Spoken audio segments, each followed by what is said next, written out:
Hello. I guess I'm doing this after I did my commentary, but if you think it's kind of boring, it's kind of boring. I kind of, did it on the fly today because I felt bad not doing it earlier. So, yeah, this is the intro to it, and I hope you guys have a good time watching it. I sure had a wonderful time talking for 30 minutes, but yeah, if you guys care to like the video, go ahead and like it. If you want to subscribe to my channel to see more content like this, I will be doing Vanguard as well as Yu-Gi-Oh news, and tips and tricks and random stuff that I feel like doing. But yeah, as I say later in the video, please give me ideas about what to do because I'm not exactly the most creative person, but I will be pleased to do it just in case any of you are interested in certain kinds of information, tips and tricks, la la. But yeah, that's about it. Go ahead and watch the video. Have fun. Okay, guys. I'm basically here to just commentate on the video that was posted a couple days ago at first, and yeah, I'm just gonna re-upload it now, and hope you have a good time. I'm just gonna make some commentary about the game, basically. Once it starts, because I'm too lazy to cut out this part. This part's mainly just an intro. But yeah, I've been kind of busy lately, so a couple of my friends asked if I could do this a little earlier, and it was finals week, and so I couldn't really do that. But I'll do it now. But the only reason why I don't have the original audio for this is because my audio recorder at that time screwed up, and so I couldn't record it at that time. I noticed after the whole thing had happened that I didn't record it. So basically that left a lot of people kind of mad. But I eventually got the audio for the very last award ceremony part.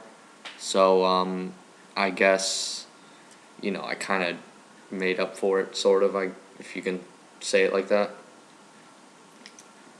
But yeah, mainly I'm doing this because of many people asking me to just do just a commentary about how I feel about this finals and what's going on, and I noticed a lot of quote unquote misplaying going on. I don't exactly like using the word misplay to describe something because it's more or less just a general term of, hey, if you're competing, you should at least know that you should do this first instead of doing that. But that's just my thought on misplaying. I don't like calling it misplaying or anything, but mainly it's just I just like calling it a competitive move.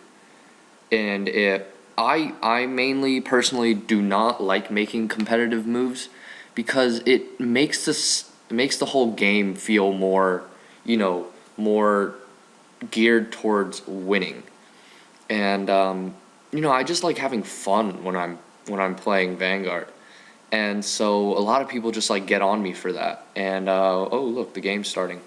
Okay, so it turns out the guy had to ride. Oh yeah.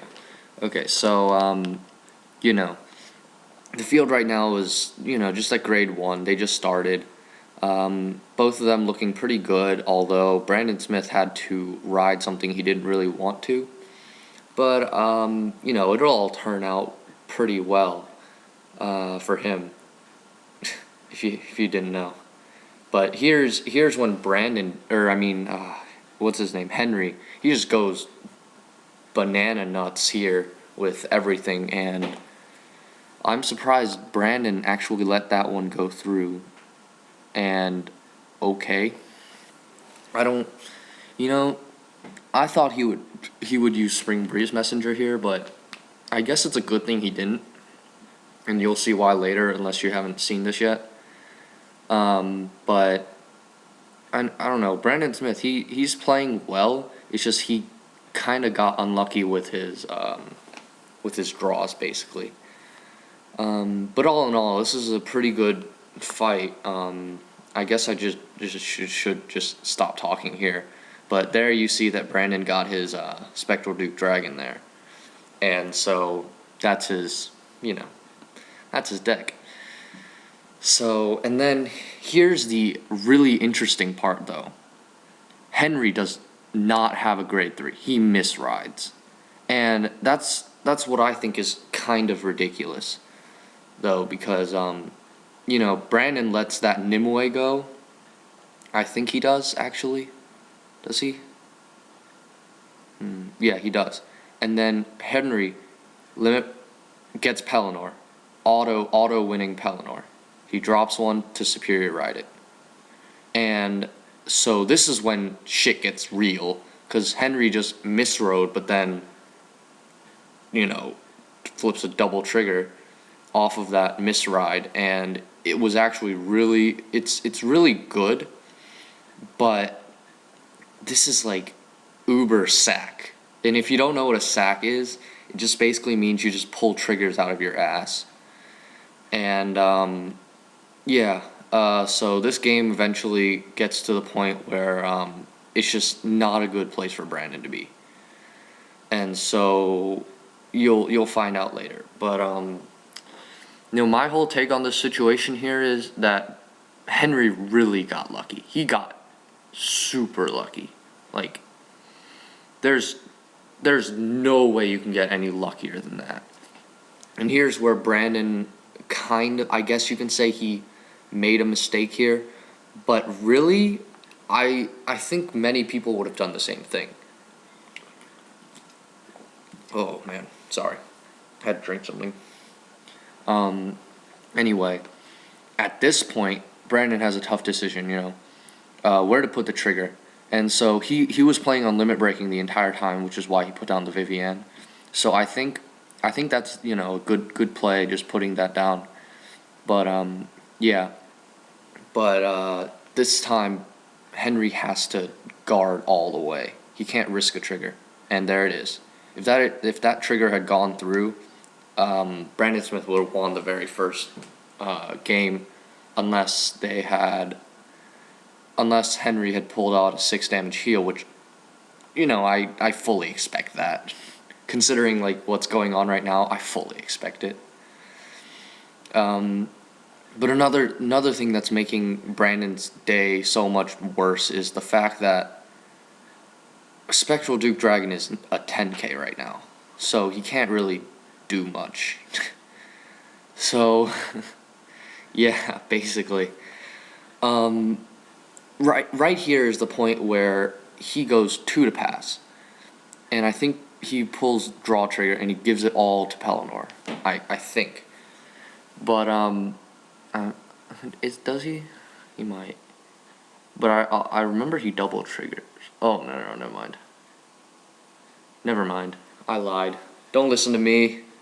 Don't listen to me. Can't lift. Anyway, so my thoughts on this entire game. It was a fair game. I think Henry could have won very easily. He should have won. Henry should have won. But yeah, basically. I'll look draw trigger. And here's the point where Brandon he can't do anything anymore because he has 2 triggers in hand, a Vortimer, a Gigantic Destroyer, and he just drew into Halo Shield Mark. Oh, never mind. He guarded with all of that already. So all he has now is a Halo Shield Mark in his hand. And he really wants to... I think he decides on calling it maybe. But I would call it, yeah.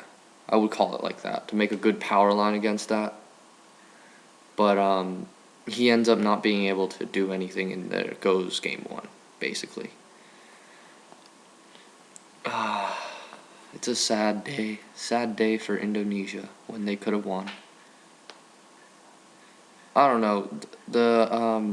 I don't know if Henry is watching this, but if you are, dude, you could have done so much to win. Like use your Pelennor. Like no joke, use it because that's what it's there for. It's not there for.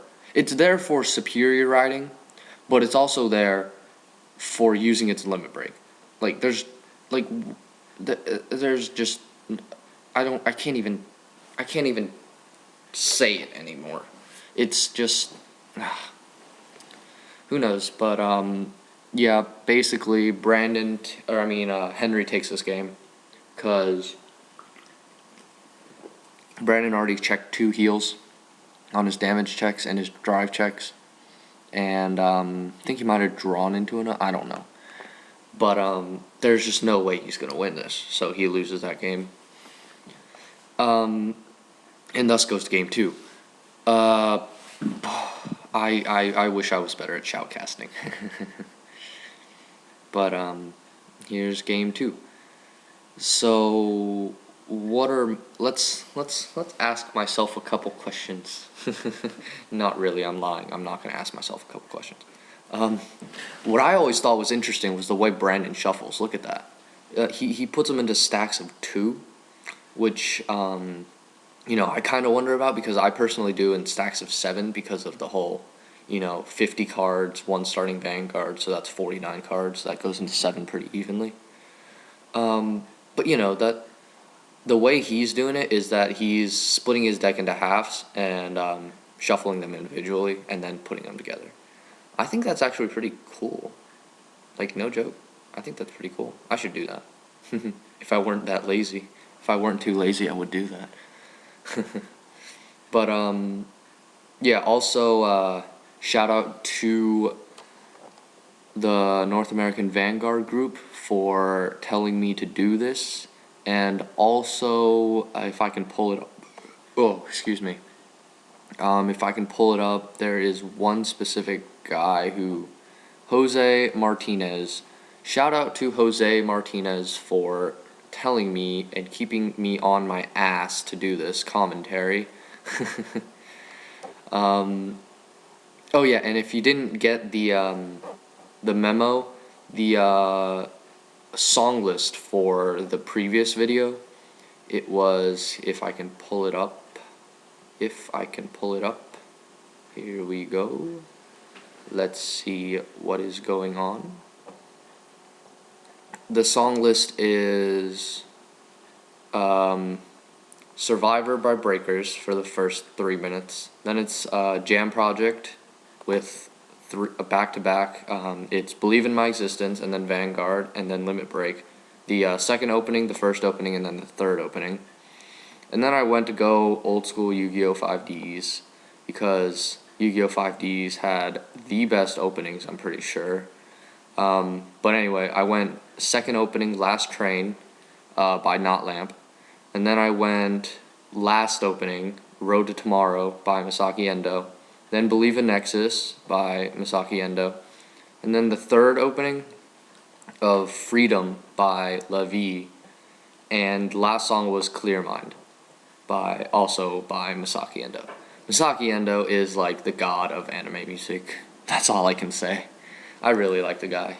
He did Dragon Ball Z. He did Yu-Gi-Oh! 5Ds. He did Vanguard because he's part of Jam Project. Anyway, no more music talk. Back to Vanguard.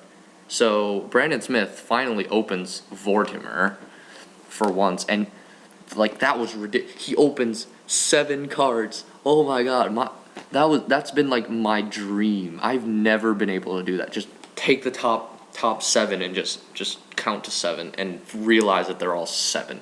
And I'm just sitting here going, why can't I be that cool? But I guess I can't. And this confused me so much. Can he attack on the first turn? Like, what? I didn't understand that. If anyone can comment about that, please do, because I'm not sure if Henry passed for first turn, if he just passed, or I don't really know.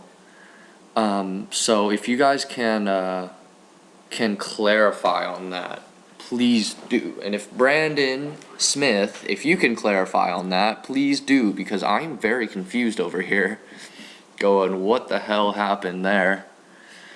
And you know, here's a part where I would not have done that. You see what Brandon did, right? He used Vivian to superior call a heel trigger off the top of the deck. I mean, that's okay and all, but I mean, you know, he also used Vortimer to superior call things. So my strategy at this point, if I were him, were to be intercept.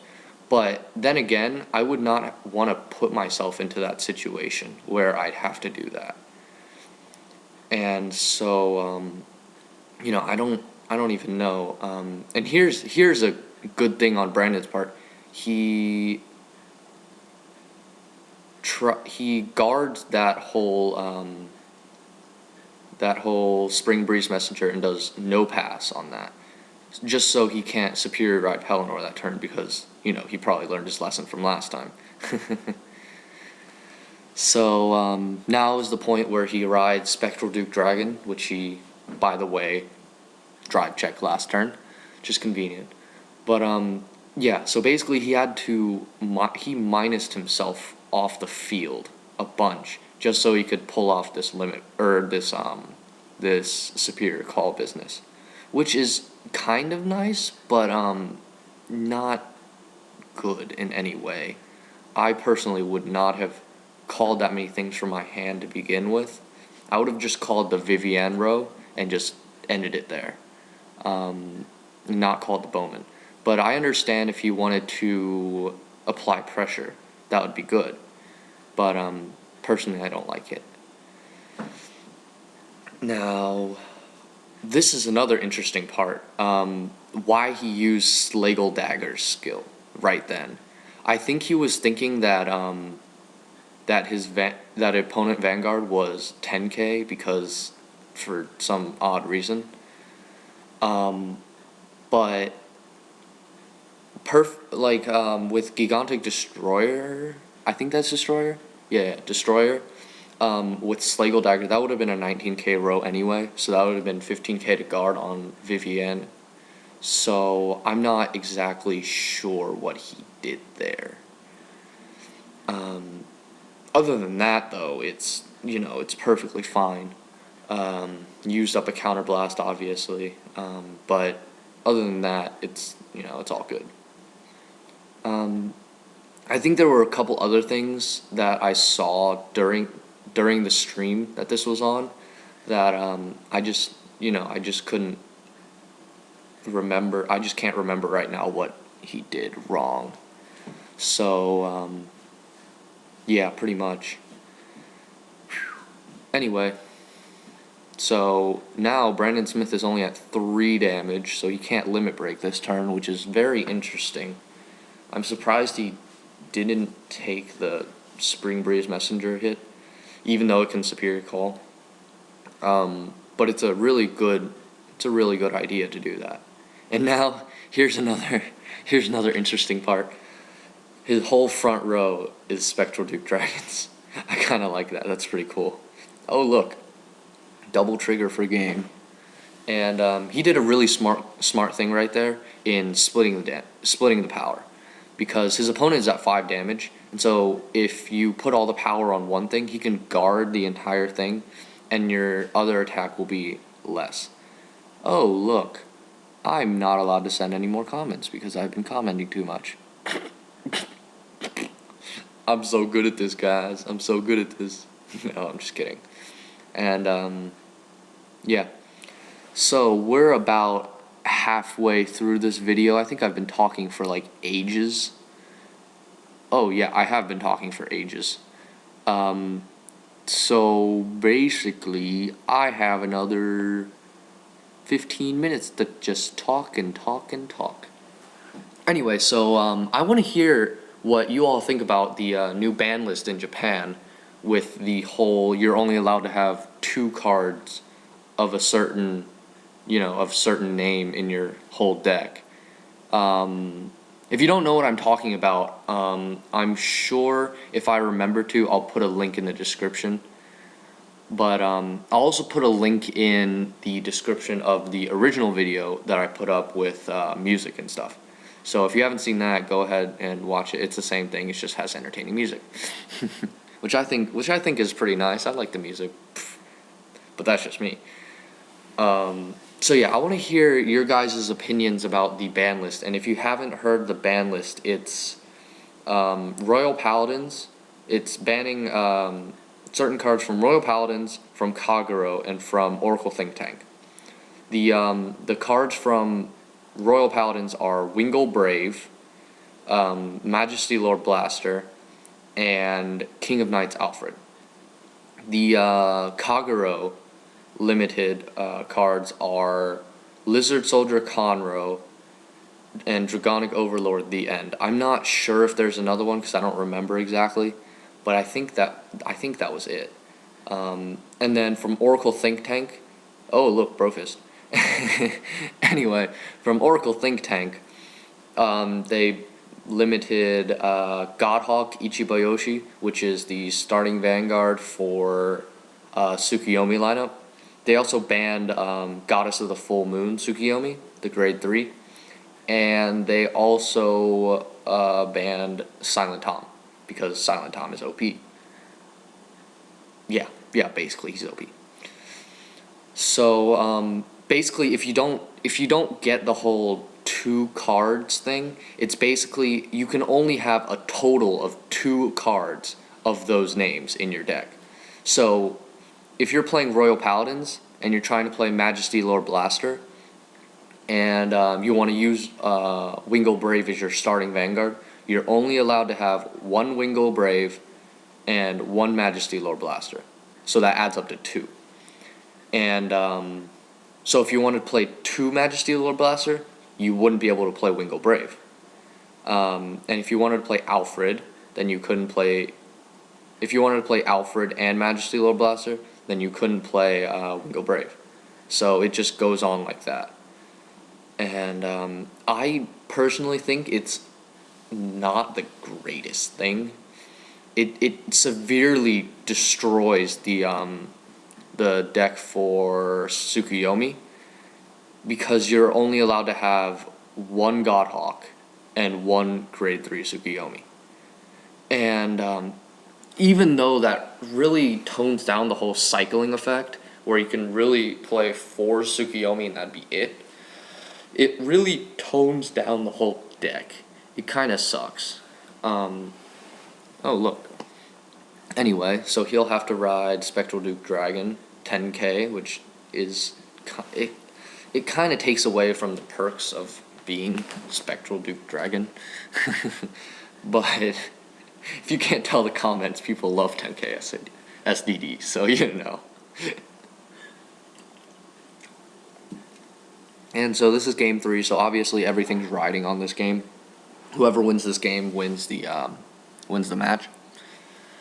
And so yeah, just enjoy the rest of the game. Oh look, he had to ride Garmor. Garmor's OP. Actually no, what's a Garmor? No, I'm just kidding. And it's at this point where I said to myself while I was watching this, Brandon has too much of a developed field right now. I would not go for Dindrain. I would go for Nemia Lion. Even though it's a weaker power line, I would still go for it. And I think he does. Yeah, he ends up going for Nemia Lion because Brandon's just... His field is just too good. Although it's another factor to consider because he also has grade 2 Vortimer on his field. So he can attack the Nemia Lion without even, because he can't hit the Vanguard. But there you see that Henry made a good play by getting rid of that Vortimer. So, oh yeah, and he pulls the heal trigger. Hooray. And then he used Spring Breeze Messenger to get crap. He didn't get very much. And he chooses Lopier, I think. I think he chose Lopier. Which kinda... I would not have done that. But, oh look, I'm getting a call. I will pause things now and I'll come back to you later. Sorry about that. That was my mom. So basically, now getting back to this video, I hope this is still in sync though, but then he lop ears into nothing, I think. Did he use lop ear? I'm so confused right now. But sorry about that. But he pulls obvious double trigger here, and he doesn't even limit break with Pelennor, which would have caused even more pressure on Brandon. But yeah, I think he just double triggered again. Anyway, so Brandon Smith is at the point where he can limit break, and so he pulls out a whole line there. And obviously you can attack with that 13k line first. Oh, excuse me. Man, talking for this long, actually, it's kind of, ooh. But yeah, he's going to 13k on Nemia Lion to get rid of that 10k intercept right there. And it'll cost him 10k guard to guard that Nemia Lion, which really isn't a big factor. But here, Henry makes his big mistake. He guards for no pass, and I think he assumed that Spectral Duke Dragon was an 11k. And even after he looked, I think he assumed it was. So I don't really know what's going on there, but you have to give them a break. They kind of had a long flight. And here's another thing. Henry calls Flame of Victory, I think, into the back of Pelennor. Does he? I think he does. Because he assumes that SDD is a 11k. Yeah, there we go.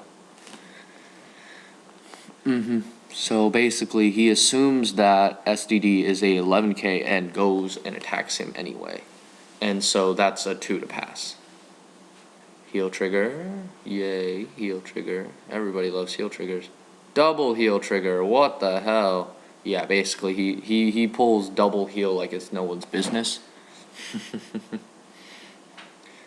And that puts him back at 2 damage, which is kind of ridiculous. But here is where Brandon Smith makes his comeback and goes for it, I think. Now he's at 4 damage, and hopefully he won't pull a heal this time. Hopefully. Yeah, he's gonna attack the Vanguard, I hope. Or, okay. I don't even know what he attacked. Oh, okay. Dorotriga. All the power to the Vanguard. And I think he pulls a heal after that, which kind of sucks again. Oh, and here's where Henry drops his cards. Ooh. Ew, that kind of sucks. Drop your cards, but I mean, it's whatever. And he pulls double trigger, I think. Yep, double trigger.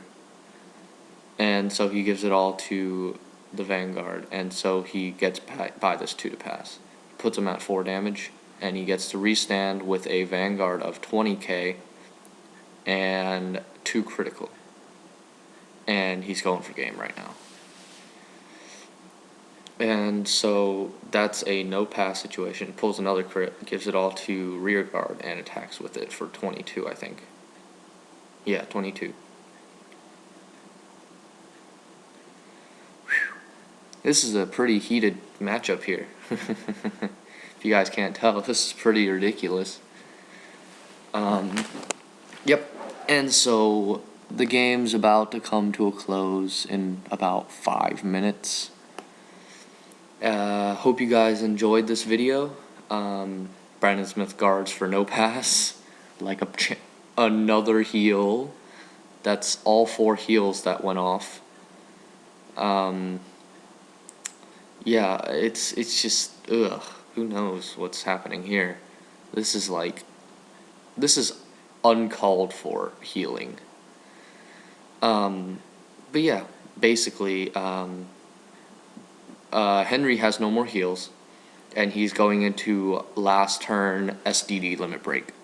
This is not a very good situation to be in because last turn SDD limit break is always ridiculous, and you can see me toning down the volume. I was in my dorm room still, so obviously I wanted to keep it a little quiet. I think my suite mate came in and was like, "Yo, dude, shut up." And I was like, "No."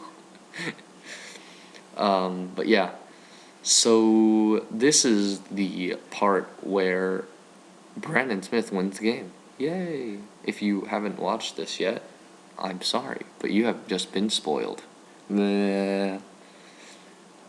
So, yeah, if you like the video, if you have an account on YouTube, just, go ahead, like the video if you liked it, subscribe if you want to see more content like this. I plan on making another video in a couple days if I'm not too busy. I'm on winter break, so I don't think I'll be that busy. But yeah, so here you find out that Henry plays 2 Spring Breeze Messengers. Oh, what do you know? So then he stands SDD and he attacks with it. And he does. And so he attacks the Vanguard, and I think Henry just says no guard, and he pulls a crit. And so that's game. Ugh. GG. He could have guarded, but I don't think he could have guarded the last Vivienne attack. So it's better to just take it now, and hope you get a trigger, and hope your opponent doesn't pull a crit. And so, like I was saying, if you like this video, go ahead and give it a like, and a thumbs up, and so you can get it out to the world, to get this game out to the world. And also just, if you want to subscribe, go ahead and subscribe. And if you want to give me video ideas, this is what I really want. I want some people to give me video ideas because I'm not exactly the most creative person out there. So, yeah, if you could spare, a couple video ideas that I can hopefully do, then, yeah, go ahead. And I'll make a video of it. I'll give you credit for the idea, and I'll just, say my opinions on it. And, I might also put up a Q&A session with the North American Vanguard group. So if you're in that group, go ahead and, on this video that I'm going to post on the Facebook group, just, write down some questions that you have for me, or what you think should happen in the future with that Bushiroad is doing. And just go ahead and do that, and I'll get back to you as soon as I can. So, enjoy the awards ceremony that is happening in about 2 minutes, 1 minute, 0 minutes, maybe, who knows. But I'll talk to you guys later. See ya.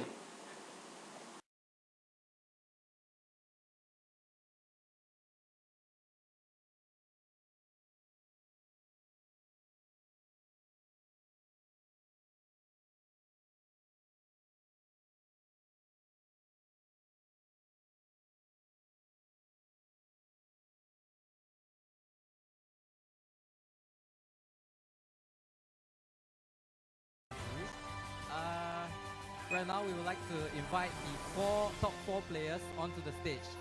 Mr. Brandon Smith, Mr. Henry, Mr. Christopher Fennell, and Mr. Christopher Sok. Round of applause, everybody.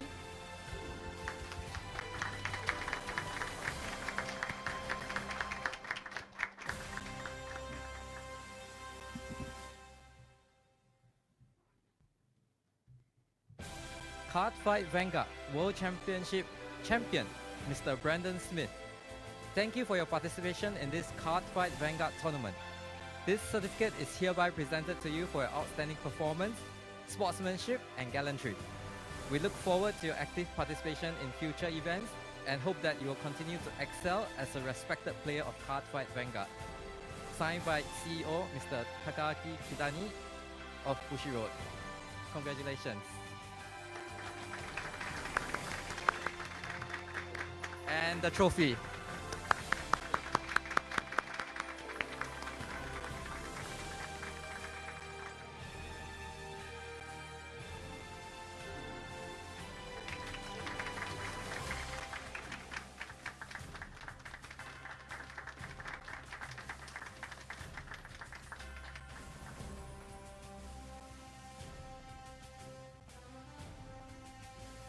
Card Fight Vanguard World Championship second place, Mr. Henry Suharto Rahaja.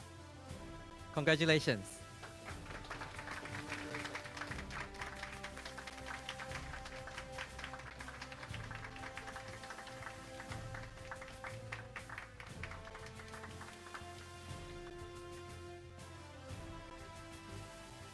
Card Fight Vanguard World Championship third place, Mr. Christopher Fanal. Congratulations.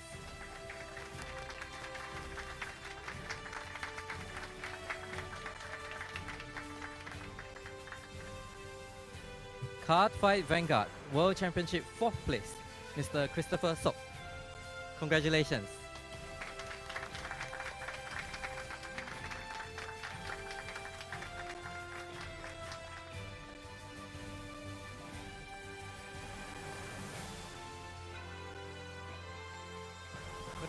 カードファイト版が英語版の世界大会の表彰式は終了いたします。皆さん ありがとうございました。Thank you all. This is the end of the award ceremony for the English Card Fight Vanguard Championship. Thank you all for coming.